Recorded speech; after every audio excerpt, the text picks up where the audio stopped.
Post-mortem examination on the body of the late Dutch billionaire Tob Cohen was concluded about an hour ago. Chief Government Pathologist Johansen Oduor could not, however, release their findings, but revealed that the results had been agreed upon by all three pathologists present during that exercise. Well, NTV's Mel Miendo has been on a day-long stakeout at the Chiromo mortuary and now joins us live from the newsroom. Mel, what other issues came up today? Smriti, indeed, it's been a long day. You've mentioned about the post-mortem results, and yes, they're out, but Johansen Oduor, who's the chief government pathologist, was not very keen on sharing them with the media, of course, with regards to the court order that had been issued on the information that is being disbursed with regards to the Tob Cohen case. Now, one of the issues that was very contentious is about burying the body of the late Tob Cohen. The side of Sarah Wairimu as his wife were asking through her lawyer, the defense team, which is led by Philip Murgor, that she be the one to bury her husband, but also the sister of Tob Cohen, that's Gabri Van Straten, was also asking to be allowed to bury her brother in terms of Jewish traditions. Now, Tob Cohen was a Jew, and so she was asking to be allowed to do that as soon as possible. In fact, they were trying to really hurry up the pathologists with regards to that exercise, but that was not done. The results were given at about 8:30 p.m. So as you can see right there, that's how the day was when we were there at 9 a.m. at the Chiromo mortuary. And so the defense team was there, the lawyers who are representing the family of Tob Cohen were there, the DCI team attached specifically to the forensic unit were there as well. And so the exercise began at 1 p.m. Now remember, Smriti, yesterday the lawyers representing Sarah Wairimu had applied for a court order to be given so that Sarah Wairimu is allowed to come in and to identify. So it was actually not with regards to identification, but more so that she be allowed to be there during the post-mortem exercise, and she was there. She came in at about 12:30 to 1 p.m.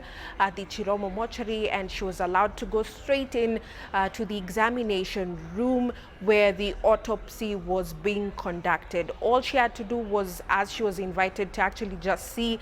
I remember actually one of them was saying that she asked if she could be allowed to see and to identify, but that didn't go quite well. But she was still allowed in for some time before she was taken back to the Langata Women's Prison, where she is being detained even as of now. Now, a quick one is, Smriti, we were actually able to talk to Sarah Wairimu. We didn't quite get that sound bite from her, but she said a big thank you to the media with regards to covering this case, and also that she's very saddened by what she saw when the autopsy report was going on. This is still a court case, so we are also very careful on what we can share and what we can inform with regards to this case. But there are issues that came about not only on burial, but also for the teams to come and probably see if they can get an out-of-court settlement. So Smriti, let's take you now through to some of the issues that came about. We will now be hearing from Johansen Oduor, the chief government pathologist, Andrew Gashier, who's representing Sarah Wairimu as the pathologist, and others. We had so many findings in the body, details of which we are unable to release right now, because as we are all aware, there are details, and there's an existing court order which bar us from talking about the details of the case. So I'll leave it that way.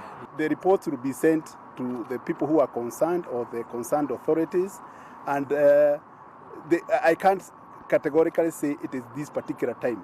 Remember, in addition to the exercise we have just carried out today, there are other investigations to be carried out. For example, we need to do toxicology, we need to do DNA testing, we need to do what we call histology, and therefore it may take several weeks for us to eventually release a final report.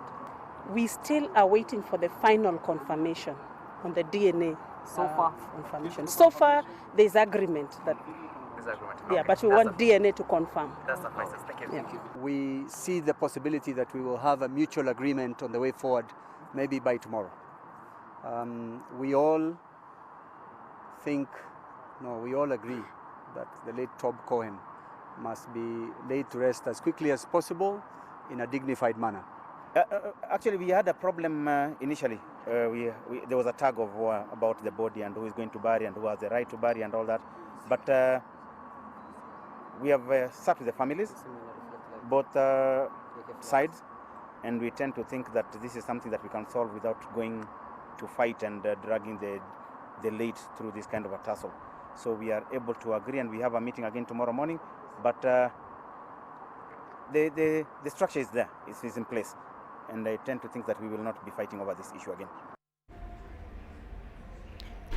So by the time we were leaving the Chiromo mortuary, you've had Cliff Ometa there, who's the lawyer of Tob Cohen's family, mentioning about a meeting that will be there tomorrow. So they were actually even meeting there this evening, but they hadn't really confirmed as to where and what time they will have that meeting for tomorrow. It's basically just to get through to who will bury the body of the late Tob Cohen and what issues surrounding that. And so they had mentioned that it may just be an out-of-court settlement. It's a story that we will continue to listen in on, especially tomorrow, and see just how things will go.